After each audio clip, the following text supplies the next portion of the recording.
직장을 관두고 사업하겠다는 시댁의 도움을 받아 분식집을 냈습니다. 그런데 장사가 안 돼도 너무 안 돼서 얼마 지나지 않아 결국 문을 닫고 지금은 배달 일을 하고 있는데요.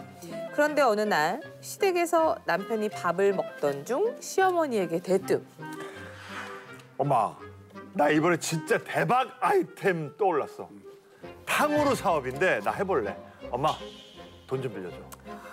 저랑 한마디 상의도 없이 갑자기 그런 소리를 하길래 남편을 말렸어요. 그런데 이때 시어머니께서 드시던 밥 숟가락을 탁 놓으며 말씀하시더라고요. 아니, 집안에서 가장이 기를 팍팍 살려줘야지. 더 죽이고 있네, 더 죽이고 있어. 엄마 돈 해줄 거야 그러면. 아, 그럼. 아니, 무슨 뭐 실패를 뭐 7번, 8번 하면 9번도 있는 거지, 사람이. 아유, 나는 안 해줘. 아유. 내가 엄마 이번에 잘 나가면 그냥 진짜 돈방석에 앉혀줄게 엄마. 그래, 네가 내 아들이다. 맞아. 지난번 사업 망했던 빚 갚느라 정말 힘들었던 데다가 이번 사업까지 잘 안 되면 그 빚을 또 어떻게 갚을지 막막합니다. 저랑 상의도 없이 시어머니께 사업 자금을 구하는 남편도 짜증나지만 성공 보장도 없는 사업을 계속 지지하는 시어머니가 이해가 안 가는 제가 이상한 건가요? 아, 이거는. 근데 그 빚이 시어머니가 해준 거잖아요. 아니 이번에는 시어머니가 해주는 거지만 그 전에 거는 빚이 있다고요? 이거를 며느리가 겨우 이제 계속 갚는 갚았는데 같이 말려야지 정신을 차리고 다른 직장을 구해보는 것 쪽으로 할 텐데 어머니가 더 부추기고 있고 돈을 빌려준다고 하는 거 며느리 입장에서는 이해가 안 된다. 실패를 몇 번이나 했는데요? 한 번. 한 번 했으면. 한 번 하고. 이제 빚은 있는데 그 엄마는 그래요. 끝까지 아들을 믿고 싶은 거죠. 예. 그럼요. 그래서 저렇게 대단한 아들을 키워낸 거죠. 그럼요.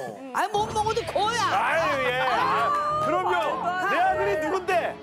해내지, 내 아들이. 그러니까 사람이 실패하면서 배우는 거지. 그럼요. 어떻게 날 때부터 자격증 갖고 태어났어? 그래요. 아니 근데 그 결혼을 안 한 사람도 아니고. 예. 아니 근데 저는요 또 반대 입장인 게 근데 그 돈을 빌려주시는 건 좋은데 그 돈을 다 날려도 아무 말씀도 안 하시겠다라는 보장이 있으면 모르겠지만 아니요 근데 대부분이 그렇지 않더라고요.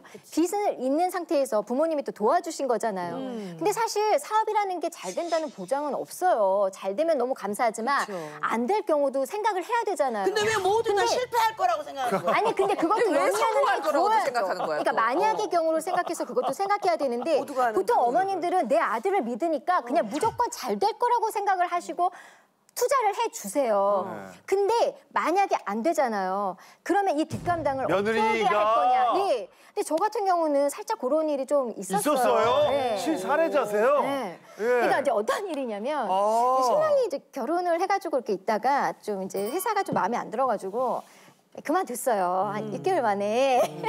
근데 저는 좀 당황했죠. 왜냐면 그냥 그만두고 싶다는 얘기는 했지만 이렇게 딱 그만둘 거라고 생각을 못했어요. 근데 이제 보통 회사를 그만두면 다른 데 알아보고 하는데 신랑 그냥 그만둔 거예요. 근데 이제 사실 그때는 제가 뭐 이렇게 뭐 방송도 많이 하고 그러니까 뭐 잠깐 이제 신랑이 쉬는 거에 대해서는 저도 뭐 크게 생각을 안 해가지고 그냥 이제 이해하고 이제 넘어갔죠. 그러다가 이제 신랑이 이제 어머니랑 이렇게 상의 끝에 뭔가 이제 사업을 하나 하려고 이렇게 한 거예요. 근데 이제 그 얘기를 할 때 저는 그 자리에 없었어요. 그러니까 어떤 사업을 할 건지, 뭐 돈은 얼마나 투자를 할 건지에 대한 얘기는 저는 없었거든요. 전혀 모르는 상태에서. 네. 근데 이제 했는데 처음에는 너무 잘 되다가 이제 주변에 같은 데가 이렇게 생기면서 좀 어려워지고 하면서 좀 힘들어졌어요. 근데 이제 그때는 이제 어머니가 또 저를 딱 불러다가 돈 줄 때는 아들만 불러서 이렇게 하시고 아니 뭔가 좀 잘 안 되니까 이제 며느리를 불렀는데 갑자기 저한테 이제 그러시는 거죠. 야, 얘 이럴 동안 너는 뭐 했냐 이거예요, 옆에서. 얘가 이렇게 하는데 이제 너는 옆에서 이제 뭘 했냐. 근데 저는 좀 제 입장에서는 좀 많이 억울했어요. 왜냐면 그런 말씀을 하시려면은 둘 다 있는 데서 같이 상의를 해서 돈 얼마 주는 것까지 딱 보여주면은 제가 이제 쪼겠죠. 빨리 어머니한테 갚아야 되는데 뭐 근데 저는 사실 그런 것도 제가 얼마 줬는지도 모르고 또 사업을 제가 하는 게 아니잖아요. 그렇죠. 남편이 하다 보니까 사실 저는 어떻게 돌아가는지 잘 몰라요. 그러다 보니까 이 사연을 딱 보는데 저는 무조건 어머니가 불려주신다고 해서 어머니니까 믿고 하겠다. 그래. 이거는 좀 아닌 것 같아요. 그래서 저는 차라리 그냥 내가 힘들고 그러더라도 힘들면 힘든 대로 그냥 좀 이렇게 버티면 사는 게 낫지 도움을 안 받는 게. 그러니까 이분이 이상한 게 아니라는 거지. 네. 현신형으로 조금 이거 하면 다른 게 네. 이제 이 사업을 성공하느냐 실패하느냐는 지금 이 시어머니의 포인트가 그 문제가 아닌 게 아니에요, 지금. 저는 사실 이제 10살 연하의 소년과 살다 보니까 아내이자 가끔은 시어머니, 이 남편의 엄마이자 모든 게 이입돼요. 그리고 또 친구이자 누나이자 뭐 이런 게 모든 감정이 이 친구한테 이입이 되는데 이 친구도 그 야구 시즌이 끝나면 한 달 반이라는 무급 휴가가 있어요. 그때 되면 이제 금리를 누가 낼 거야. 올랐는데 누가 낼 거야. 그래서 항상 이 친구는 그래도 내가 벌면 되고 그 한 달은 내가 도울 수 있고 뭐 우리가 여행 가고 유일하게 이제 오래 붙어 있을 수 있는 시간인데 일을 하겠다 그러면서 배달을 알아보더라고요. 아이고. 그때 제가 시어머니가 싹 빙의가 되면서 네, 뭐 직업이 나쁘다는 게 아니라 굉장히 위험해요. 오토바이는 일단 온몸을 내놓고 타는 거예요. 그 누구에게도 오토바이를 사주거나 권하고 싶지 않거든요. 근데 그렇게 하겠다니. 그리고 지금 또 이번에 또 그 얘기를 하길래 넌 지금 아이의 아빠다. 너가 사고가 나버리거나 이렇게 됐을 때 이제 내 손발이 다 묶이는 거다. 그 어떤 일도 할 수 없고 아이는 또 어떻게 되냐. 그러니까 조금 멀리 생각해서 그냥 육아를 도와라. 그럼 내가 편하게 일을 하겠다 이렇게 타일렀는데 이 시어머니도 마찬가지인 거예요. 아들의 성공 유무보다 배달일 하는 거를 스톱시키고 뭔가 좀 작은 탕후루라도 그러네. 앉혀서 네, 탕후루도 뭐 쉬운 일은 아니지만 그래도 뭐 되게 안전하지 못한 일은 아니니 그렇게 하고 싶은 거지. 그러니까 저는 약간 어머니의 며느리, 마음을. 네, 시어머니 마음이 이해가 돼요. 아니 투자해보셨죠? 나도 안 해주는 게. 그래 아마. 바르셨어요? 대줬으니까 요 모양 욕골 됐지. 돈을 대줘서 돈을 대줘서 요 모양 요꼴이 욕골이 되셨다고 지금 됐는데 얘기하셨어요. 왜냐하면 사업하는 사람들은 그 특이한 게 있어요. 내가 사업에서 지금 몇 판 다 까먹었어. 그럼 요거 이제 한 방에 콱이야. 한 방에. 뭐든지 잘 되면 한 방에 그 딱 돈이 까먹은 거를 다 챈다는 거지. 맞죠. 한 방에 맨날 깽해서 거기에 넘어갔잖아. 한 방에 이번엔 됩니다, 한 방에. 이번엔. 한 번 남으면 한 방에. 아이고 나 그 집 갚느라고 죽을 똥 쌌어. 아유, 그래. 엄마 돈은 뭐 안 그냥 해줘야지, 생겼나. 안 예. 저희 다음 사연 가겠습니다. 그래요? 네. 저에겐 며느리가 셋이나 있는데 이상하게 막내 며느리에겐 정이 안 가더라고요. 그 이유는 바로 막내 며느리가 무슨 일만 있으면 무조건 다 돈으로 해결하기 때문입니다. 지난 추석에도 아들이 며느리 없이 혼자 왔길래 왜 혼자냐고 했더니 은기 형이는 오랜만에 장모님이랑 여행 갔어. 대신 이거 저 엄마 주라고 돈 봉투랑 또 선물 챙겨주더라고. 며느리의 빈자리 대신 아들 손에는 돈 봉투와 선물이 들려 있었습니다. 며느리가 바빠서 미리 연락을 못했다고 하지만 그래도 명색이 명절인데 이건 좀 아니지 않나요? 항상 이렇게 돈으로만 해결하려는 며느리가 이해 안 되는 제가 이상한 거. 엄마 이상하죠. 한번 열어봐. 열어보면 그 말이 안 그렇지. 나올 거야. 제발 좀 많이 엄마 줬지. 서두르지 마. 그렇지. 서두르면 안 되지. 그러니까 이게 뭐 명절에 일이 있고 이런 게 아니라 장모님과 여행을 가니까. 근데 예를 들어서 그거를 전화해서 어머니 이번에는 이렇게 엄마 모시고 한번 가고 싶어요면 모르는데 어떻게 된 거냐 그랬더니 이제 그때 얘기를 한 거죠. 전화하지 않았을까? 아니 그러니까 네. 그 정도로 저기 예의가 없으면은 기분 나쁘죠. 그러니까. 근데 뭐 어떻게 연락하고 돈까지 보내면 참 좋은데. 그러니까. 연락만 하고 그렇게 보내면 사정 얘기하고 하면 괜찮아. 아 그럼 괜찮은데 봐요. 왜 전화 안 했을 것 같아? 뭐 잔소리 하니까요. 자, 싫은 소리 하니까. 봉투 열어봤는데 보통 때 한 20만 원 드린다 그러면 한 50만 원을 줬겠지. 넣든지 그렇게 하고 돈을 드렸음에도 불구하고 사연을 올릴 정도야.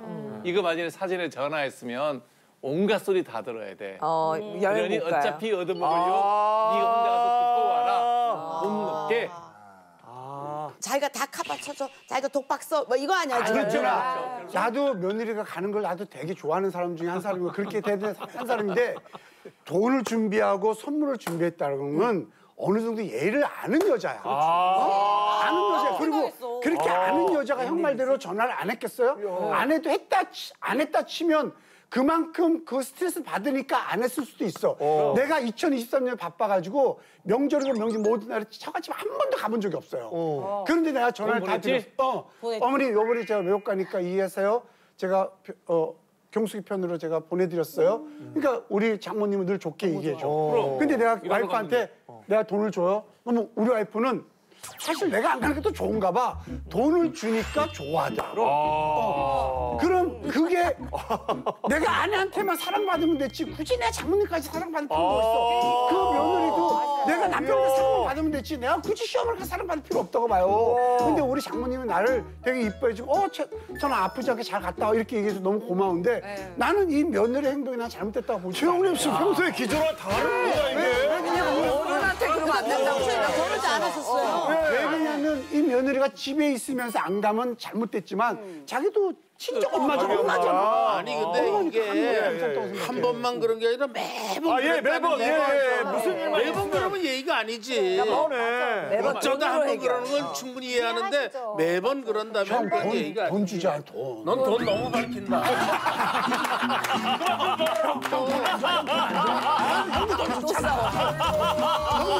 알아 그래. 돈 좋다 그래. 자, 오늘 이제 마무리하겠습니다. 이혜은 마담님 어떠셨어요? 오늘 뭐 너무 많이 우시고 웃으시고. 퇴근이 갔습니다. 네, 우리 들으면서 우리도 속상하고. 따로 좀 만나요. 아 그래요. 해드리게 저는 트레이닝. 진짜 이렇게 지혜로운 며느님들 얘기도 들으면서 제가 앞으로 또 좀 어떻게 해야 될지도 좀 생각을 하게 됐고요. 무엇보다 정말 친정 같은 곳에 와가지고 뭔가 위로받는 느낌이었어요. 어디 가서 제가 이렇게 속 시원하게 얘기를 하겠어요. 근데 저희 엄마 품처럼 이렇게 제 편에서도 또 이렇게 말씀도 해주시고 하니까 정말 모처럼 정말 편하게 친정에서 놀다 가는 느낌이고 너무 좋습니다. 시어머니께 어머니, 시어머니 포장할 수 있는 시간을 마지막 기회를 주는 거야. 안 쫓겨나게. 어머니 방송은 방송일 뿐 예쁘게 봐주세요.